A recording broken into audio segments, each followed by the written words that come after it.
It's imperative that we understand the urgency of grieving the Holy Spirit, seeing that the Holy Spirit is the one that helps us understand God. If you were to put away the Holy Spirit, then your understanding will not only cease to grow, but it will actually begin to wither, and eventually wither to nothing, to where you forget the things that you have learned. So we can see right there the importance of not grieving the Spirit. I appreciate Brother Aaron speaking of the urgency of this matter, that he doesn't casually browse over it as if it's something that doesn't need to be heard.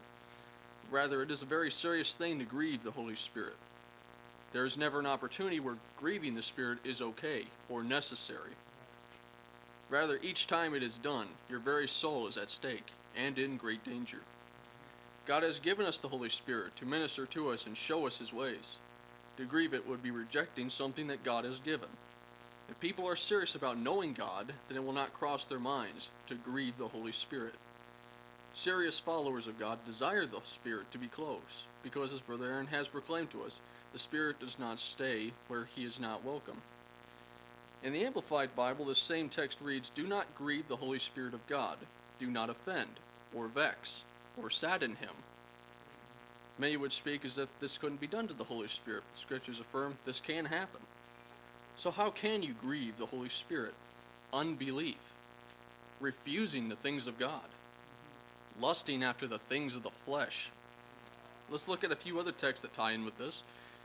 Brother Aaron mentioned this text, Galatians 5:16. "This I say then, walk in the Spirit, and ye shall not fulfill the lust of the flesh." Now look at it from this perspective. If you're not walking in the Spirit, then you are in fact fulfilling the lust of the flesh. What else do the Scriptures say? In Romans 8 it says, "They that are in the flesh cannot please God." Hebrews 11 it says that without faith it is impossible to please God. Also, that all who come to God must believe that He is, and that He is a rewarder of them that diligently seek Him. So what can we see here? The Spirit reveals things to us, opens them up to us, increasing our faith, and by walking in the Spirit, we do not fulfill the lust of the flesh. So my main exhortation is going to be just that, walk in the Spirit. Rather than grieving the Spirit, let's walk in it. Be aware of what the Spirit says and teaches. Be responsive to what the Spirit says. If the Spirit shows something, respond, take hold of it, ponder it. Walk in the Spirit means also, as Brother Aaron stated, be guided by the Spirit. He will lead you in the right direction. In Galatians 5:16 it says you're not going to fulfill the lust of the flesh if you do.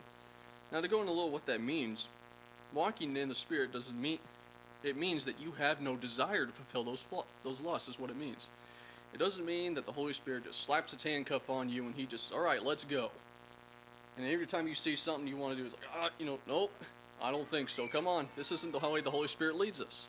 It's not by force. He's not getting behind you and pushing you. Come on, just a little further, get over there. No, this is not the way it is. That would be a perfect example of grieving the Holy Spirit right there. Restraining. I don't want to go. I don't want what you have to offer.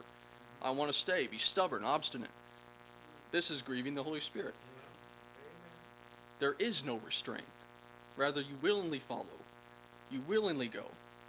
When the real truth is revealed for what it really is, men are going to follow. You have seen the truth for what it is. The Holy Spirit has revealed it to you. And you're following. You're taking hold of it. This is why we're meeting here. This is why we come, we speak. It's because we want to hear these things. You've seen the good in it, and now you're wanting more of it. You've seen how reliable the Holy Spirit is in revealing things, so you desire to learn more. So you have not grieved it. Continue, brethren, walk in the Spirit and do not grieve it. By doing so, you shall endure and make it through this world safely.